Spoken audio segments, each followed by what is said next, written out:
The hungry Nakavan lived alone on the edge of the cold colony world. Far from the busy trade roads, his small cabin sat against the frozen forest. A place where snow never melted and the wind always howled. It was a life of quiet work, hunting, chopping wood, and trading with the nearest settlement once a month. He liked it that way. No noise, no strangers, no trouble. But that night, trouble came knocking. It was late. The storm outside was strong, and the old metal door rattled with every gust. Evan sat by the fire, drinking hot tea, when he heard it, 3 soft knocks, barely louder than the wind. At first, he thought it was just the storm playing tricks. But then it came again, louder, desperate. He stood, grabbing the old hunting knife from the table. No one visited him at this hour, not unless they were lost or hiding, when he pulled the door open. The cold air hit him like a punch, and so did the sight in front of him. A woman stood there, alien, her skin a pale silver blue, hair wet and tangled from the snow. She clutched a small bundle in her arms. No, not a bundle, a little girl. Maybe 5 or 6 years old. The girl's eyes were half closed, her lips turning blue, her small body trembling. The woman's own eyes were wide and red, filled with exhaustion and fear. "Just feed my daughter, human," she whispered, her voice breaking. "I'll stay quiet. I'll cook. I'll stay in your bed if you want. Just don't turn us away." Evan froze, the words heavy in the air. He had heard stories of alien women who made such offers. To survive, it was the galaxy's cruel truth. Some would give anything just for one more meal. The wind pushed snow into the doorway, and the little girl whimpered softly. Evan looked at her, not the mother, and felt something twist in his chest. He could shut the door, keep his quiet life, avoid trouble, or he could open it wider, let in whatever danger came with them.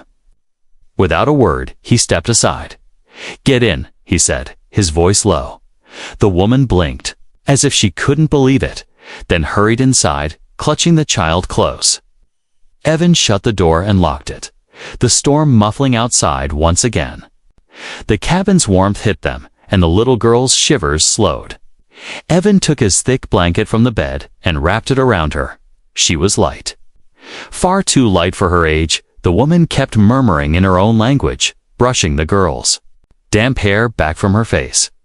Evan moved to the kitchen corner, pulling out bread and dried meat. He poured hot water into a pot, adding herbs for a weak soup. When he set the bowl in front of them, the woman hesitated. "Her first," Evan said firmly, pointing to the girl. Only then did she feed her, spoon by spoon, her hands trembling. All the while, they didn't speak much. Only the crackle of the fire and the soft sound of the girl eating filled the room. After a while, the child leaned against her mother, eyes closing, her small stomach finally warm. The woman looked up at Evan, her lips parting as if to speak, but she stayed silent. He noticed the thin cuffs on her wrists, broken at the edges, not jewelry, but restraints. Whatever her story was, it was not a simple one. "You can stay for the night," Evan said, his tone flat. "Tomorrow, we'll see what needs to be done." The woman nodded, her eyes lowering to the floor. It was not gratitude in her expression, but something heavier, mistrust, worn from years of betrayal outside. The storm screamed louder, but inside, the fire held back the cold. Evan sat in his chair, watching the flames, his mind replaying the look in the girl's eyes. It was not just hunger, it was fear. Deep and quiet, he had seen it once before. Years ago, in the mirror, when he had nothing and nowhere to go. The woman adjusted the blanket over her daughter, her hands shaking less now.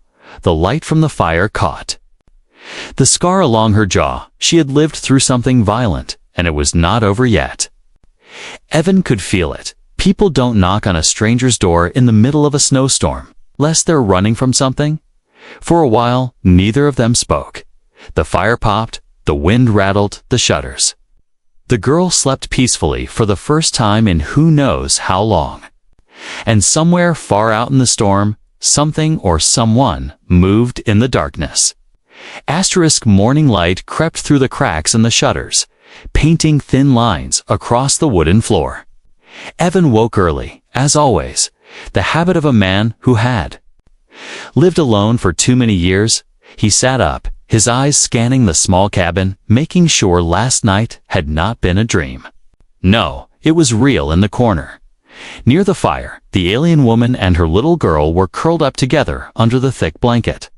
The girl's tiny chest rose and fell slowly, her face calm for the first time since he had seen her. The woman's eyes were open, though, watching him with quiet suspicion. "You're awake," he said softly, pulling on his boots.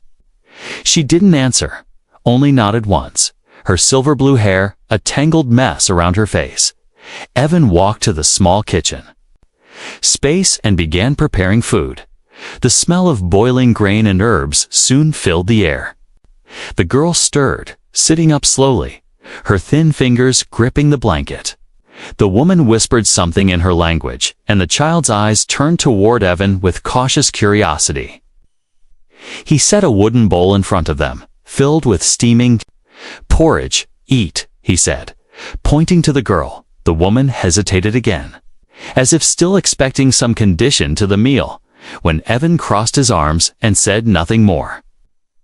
She finally fed her daughter, spoon by spoon.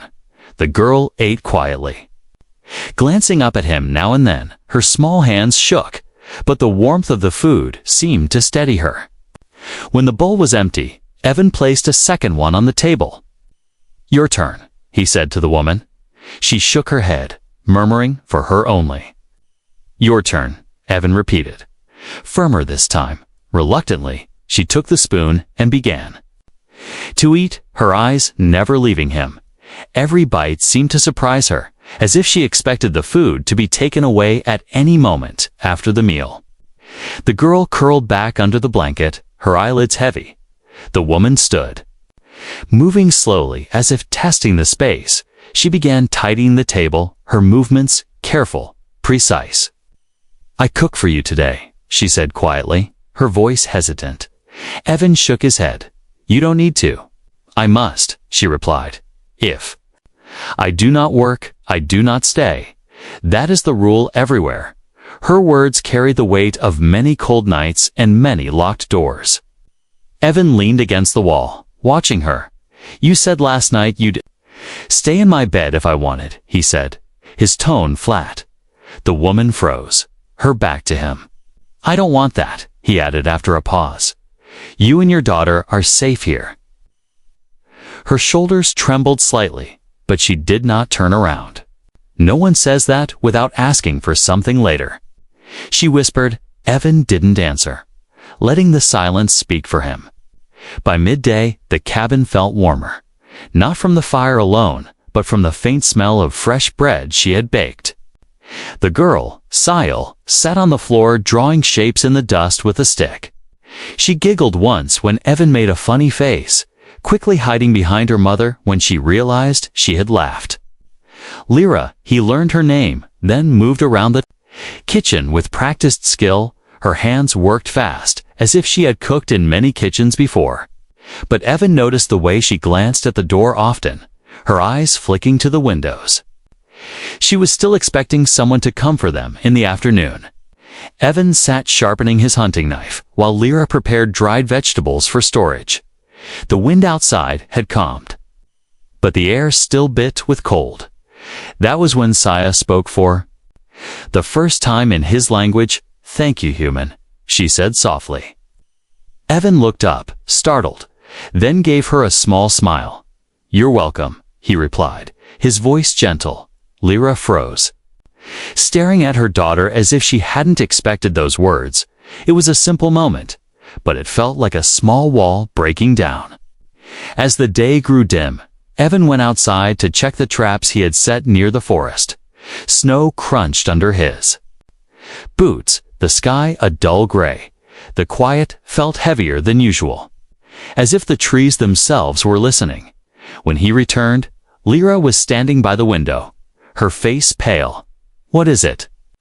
Evan asked, setting down his gear. She hesitated, then whispered, "Someone was outside." In the trees, watching, Evan's eyes narrowed, and he stepped to the window. The forest beyond looked still. No movement but the slow fall of snow. He didn't see anyone, but he believed her.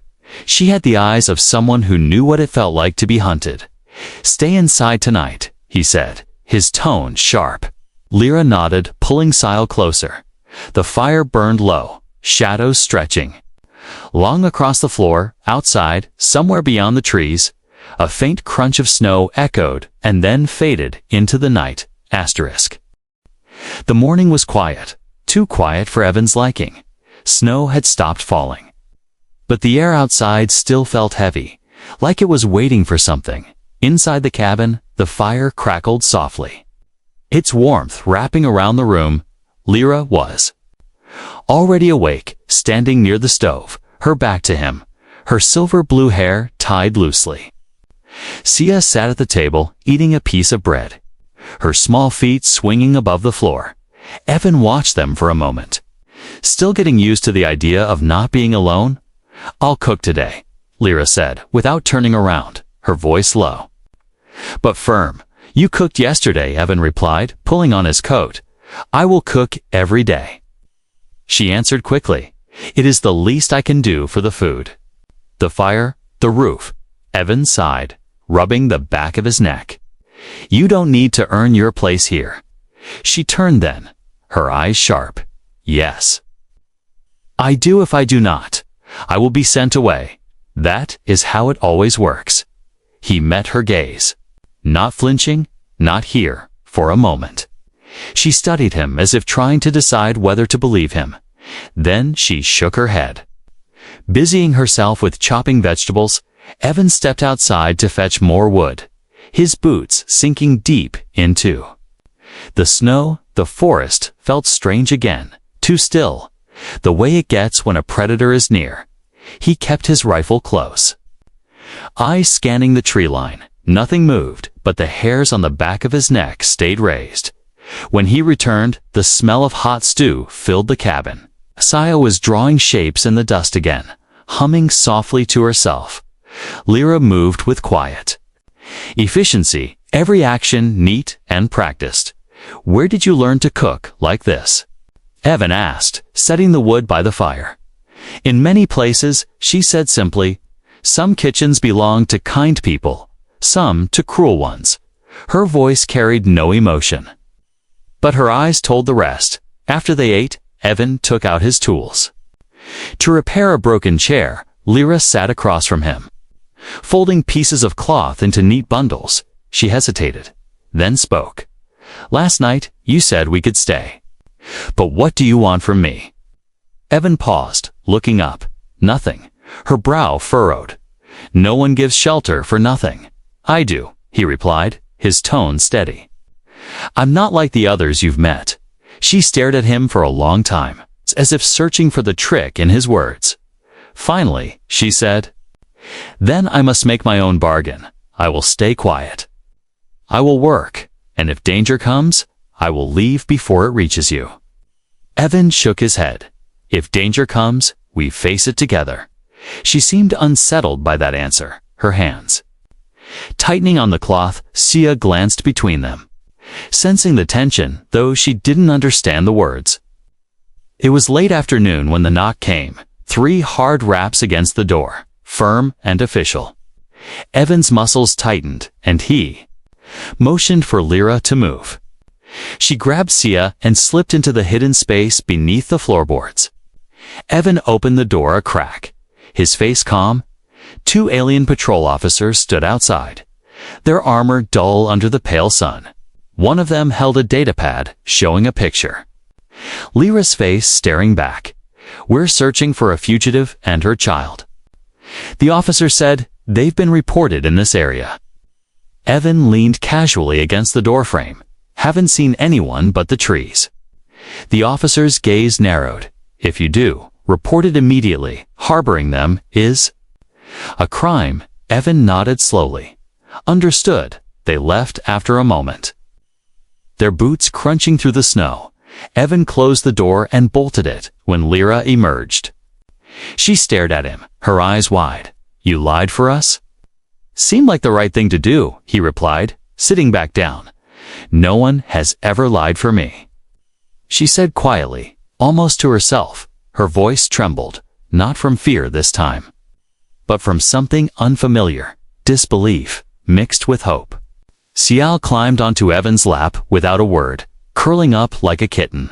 Lyra watched, her expression unreadable. Evan didn't push her for thanks. Didn't try to make her trust him faster than she was ready. Outside, the faint sound of patrol. Voices drifted from the forest. They were still nearby, still searching. And Evan knew it was only a matter of time before the knock on his door came again. Louder, harder, and with no patience for lies, the snow outside had grown thicker. Overnight, muffling every sound, Evan woke early. Listening to the distant hum of wind against the shutters, the cabin was warm, but the air inside felt tense. Like it was holding its breath. Lyra was sitting near the fire, her arms wrapped around her knees. Watching the flames dance, Cial still slept under the blanket, her small face peaceful. Unaware of the danger pressing closer, Evan poured hot water into 2 mugs and set one beside Lyra. She murmured a quiet thanks without looking at him. Her mind was elsewhere. He could see it in the faraway look in her eyes. Finally, she spoke. Her voice barely above a whisper. "They will come again." Human, Evan didn't argue. He just nodded. "I know." By midday, the sound of boots crunching snow reached his ears. This time, there was no knock, just the sharp clang of a fist against metal. Evan stood, his expression calm, but inside his chest, his heart was steady and cold. He gestured for Lyra to take Cial and hide again. The floorboard hatch closed softly, and he stepped to the door, opening it just enough to see 3 alien patrol officers stood outside now.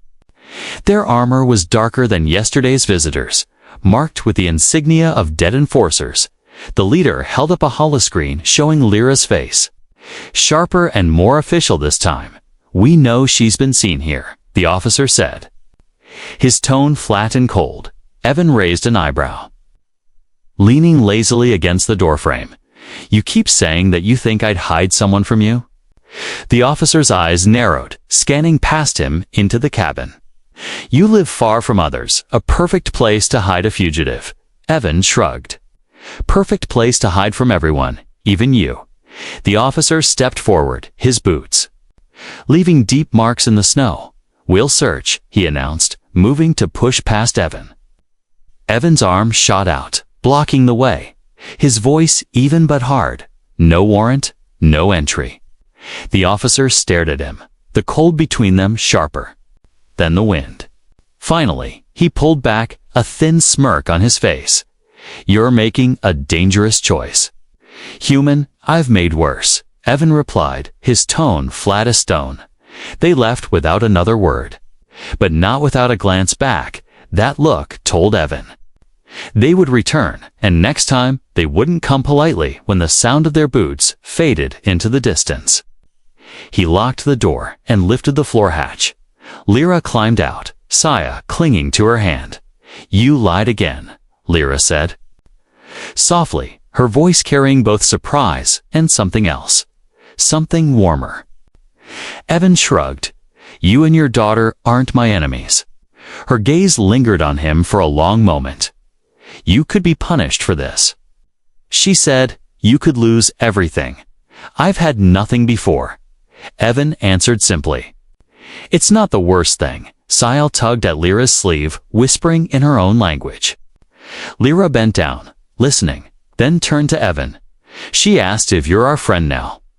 Evan gave a small nod. "Yeah, I guess I am." The rest of the day passed in uneasy quiet. Lyra moved around the cabin, cooking and cleaning though. Her eyes often flicked to the windows. Evan spent most of his time sharpening his tools and checking his rifle.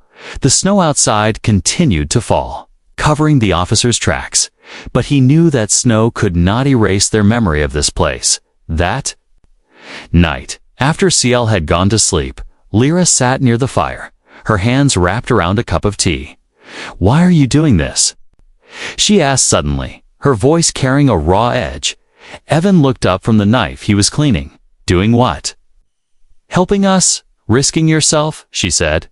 "I've met many humans, and many of my own kind. None of them help without." Wanting something, Evan leaned back in his chair. Meeting her gaze, "Maybe I'm different." Her lips pressed together as if she wanted to argue, but instead, she lowered her eyes. She didn't thank him. She didn't trust the feeling. Enough to name it yet. Outside, the storm quieted, replaced by the faint creak of ice in the trees, somewhere beyond the forest. A low mechanical hum echoed too faint for Ciel to notice, but not for Evan or Lyra. They exchanged a look, both knowing what it meant. The patrol was nearby again, circling, waiting for the right moment. The cabin was warm now, but Evan felt the cold of that truth sink deep into his bones. The cold came early that evening, sharper than usual, biting through the cabin walls as if the wood itself were thinning. Evan kept the fire high, feeding it with thick logs, but still, the air felt like it was pressing in with frost outside. The snow fell heavy and fast, blanketing the forest and covering the tracks of anything that moved. The world was silent, except for the soft breathing of Ciel. Curled in the corner under a pile of blankets, Lyra sat by the stove, her silver-blue skin almost blending with the dim light. Her hands busy mending one of Evan's torn coats. Evan finished checking the traps on the sled, making sure they were ready in case they had to leave in a hurry. He didn't like the way the patrol had been circling lately. Too close, too quiet. It was the kind of silence that wasn't safety. It was waiting when he stepped back inside. The warmth of the fire hit him, but it did nothing for the uneasy chill in his chest. Lyra glanced up, studying his face. "Something's wrong," she said. More statement than question. "They're not gone," Evan replied, unbuckling his coat. "They're just letting the snow hide their steps." Her hands stilled for a moment, the needle frozen in midair, before she forced herself to keep sewing. Sia shifted in her sleep, mumbling softly in her language. The little girl's voice was so quiet, but in the stillness of the cabin, every sound felt loud. Evan moved to the window, pulling back the curtain just enough to see the edge of the tree line. No movement, no light, only the endless white. But then, a faint shape, low to the ground, moving slowly between the trees. It wasn't a patrol officer, not by the way it crawled. He stepped back, reaching for the rifle by the door. "What is it?" Lyra asked, her voice tense. "Not sure," Evan answered, loading around into the chamber. "But it's not friendly." The scratching came next, claws against the cabin wall. Slow, testing, Sia woke with a start, her eyes wide. Clutching the blanket to her chest, Lyra scooped her up instantly. Pressing the girl's face against her shoulder, Evan moved toward the sound. His boots silent on the wooden floor, the shadow outside shifted, scraping again. Then, with a sudden burst, something slammed against the door. Not hard enough to break it, but enough to rattle the hinges. Sia whimpered. Lyra held her tighter. Evan didn't wait. He flung the door open and fired into the snow. The blast lit up the night for a heartbeat, revealing a lean, fur-covered beast with glowing yellow eyes. It snarled, its breath steaming in the freezing air. Before darting back toward the trees, Evan fired again. The shot echoing through the forest, the creature vanished into the darkness, leaving only deep claw marks on the wood and red droplets staining the snow. He shut the door, bolting it fast. Sia clung to her mother, her small body trembling. Lyra looked at Evan, her eyes wide but steady. "That thing. It wasn't hunting you." He shook his head. "No, it was testing the door, looking for a way in." Her gaze dropped to Saya. The truth clear without being said, the beast had been hunting something smaller, weaker. Evan stoked the fire. Higher, letting its crackle fill the silence that followed. They stayed close together after that. The cabin warm, but the night outside colder than ever. Saya eventually drifted back to sleep, safe in the nest of blankets. Lyra sat beside Evan. For the first time without the distance she always kept. "You saved her twice now," she said quietly, almost like she was speaking to herself. Evan didn't answer. He just kept his eyes on the flames. The rifle resting across his knees. Hours passed before the scratching returned. Softer this time, circling the cabin. Evan didn't open the door again. He knew better than to waste bullets on shadows. Instead, he waited, listening. Until the sound faded into the forest. When it was gone, Lyra spoke again. Her voice low but certain. "If we stay here, the patrol will find us. And now, so will the things that hunt in the snow." Evan nodded slowly. "Then we'll be gone before either of them knock again." The snowstorm had passed by morning. Leaving the world unnaturally still, the forest was covered in thick white. The air so cold that each breath felt like a knife. Evan had been awake since before sunrise. Checking supplies and packing a small bundle in case they had to leave quickly. Lyra moved quietly, helping him without asking questions, but her eyes kept drifting to Saya, who played near the fire. The little girl's laughter was rare, but it was here now, soft and warm. Like the kind of sound that made a place feel like home. It was that sound that made Evan lower his guard, if only for a moment. He decided to go out and check the traps for food. "I'll be back in less than an hour," he told Lyra, pulling on his heavy coat. She nodded, though her hand lingered on his arm for a second longer than usual. The cold air swallowed him as he stepped outside. Boots crunching through the snow. The traps were half buried under ice. And he worked quickly. He caught 2 small snow hares, good enough for a meal. But as he made his way back, he noticed something wrong. The faint marks of footprints leading toward the cabin, not away. They were deep, fresh, and heavier than a child's or a woman's. Evan dropped the hares and ran, the icy air burning in his lungs. When the cabin came into view, the door was hanging open. Inside, the fire still burned, but Lyra and Saya were gone. The only sign of a struggle was the overturned chair and the faint, sharp scent of alien armor oil. Evan's hands tightened on his rifle until his knuckles went white. He didn't shout their names. Shouting would only waste time and warn the wrong ears. He moved fast, following the fresh boot tracks into the trees. The path wound deep into the forest before leading to a clearing. There, half hidden by snow, was a small patrol transport with 2 alien enforcers standing guard. Between them, in a cage barely big enough to sit in, was Lyra, her wrists bound again, her face pale but furious. Sia clung to her mother's side, silent but shaking. Evan crouched low, studying the scene. 2 guards meant fewer bullets to dodge, but it also meant less room for mistakes. The transport's engine hummed quietly, ready to leave. Evan's eyes narrowed. If they took Lyra and Saya back to the deck compound, he'd never see them again, and he knew what would happen to them. Their chains work, and worse. He circled wide, moving with the silence of someone who had hunted in these woods his whole life. The wind was on his side, carrying no sound of his steps toward the guards. One guard stood with his back to the trees. That was the first one to take down. Evan raised his rifle, aimed carefully, and threw a chunk of ice toward the far side of the clearing. Both guards turned their heads at the noise just long enough. Evan burst from the snowbank, slamming into the first guard with the full weight of his shoulder.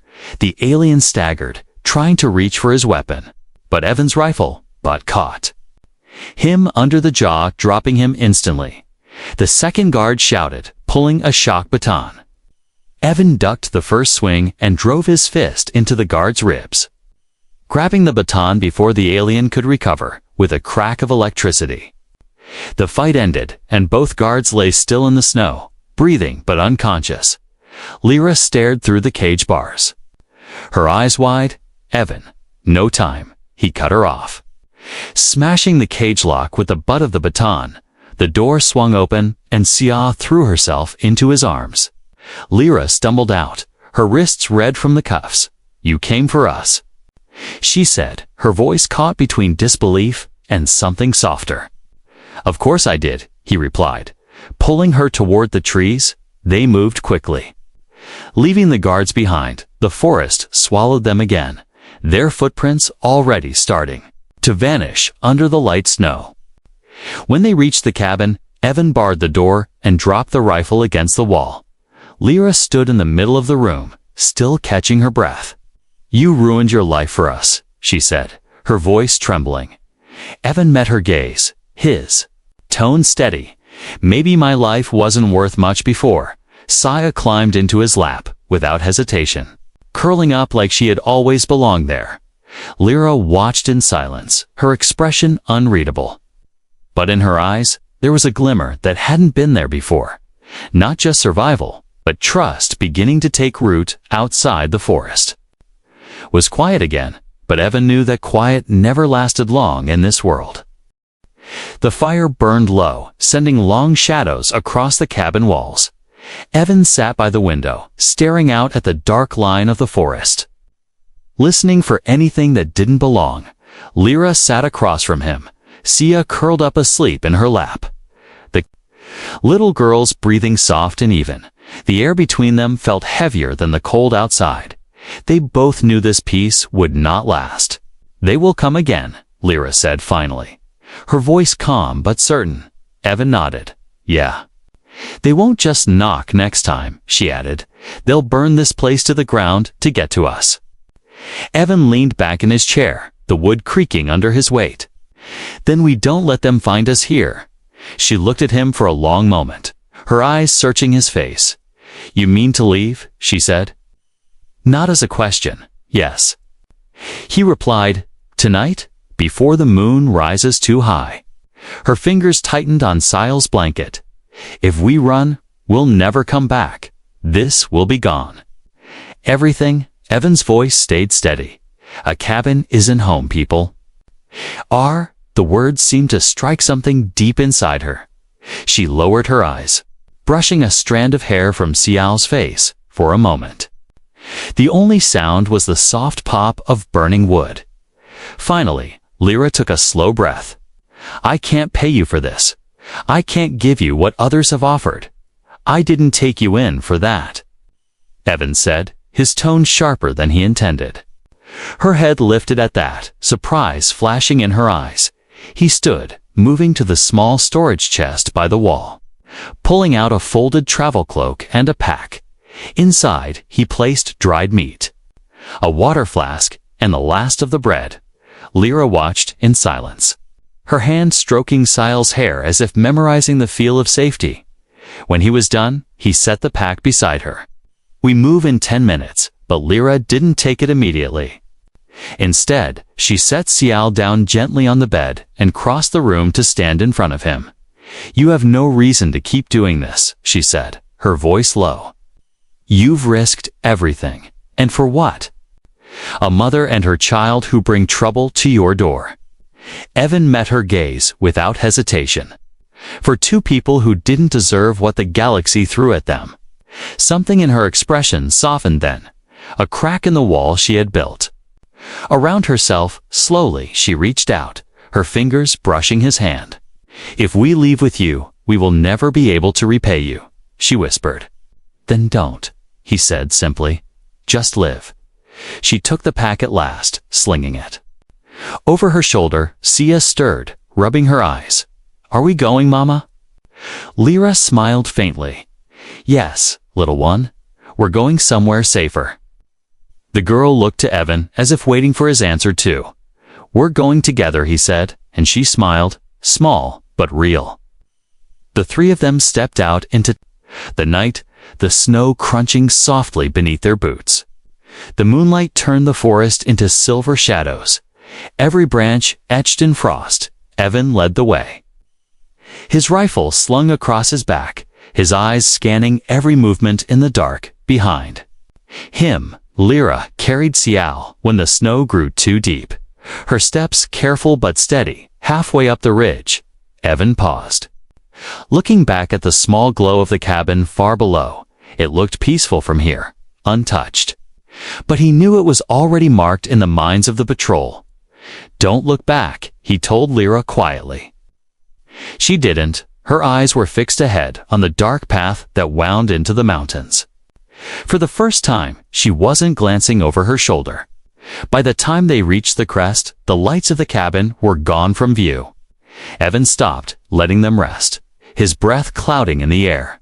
Lyra stood beside him, Sia asleep against her shoulder. The wind was cold, but in her voice there was warmth when she spoke. "I don't know where we're going, but I'm not afraid anymore." Evan gave a faint smile. Good fear slows you down. They started down the other side, vanishing into the darkness. Behind them, the snow fell heavier, erasing their tracks. By morning, it would be as if they had never been there at all, but somewhere deep in the frozen wilderness. A human, an alien mother and her child were moving toward a future no one else had chosen for them. And for now, that was enough.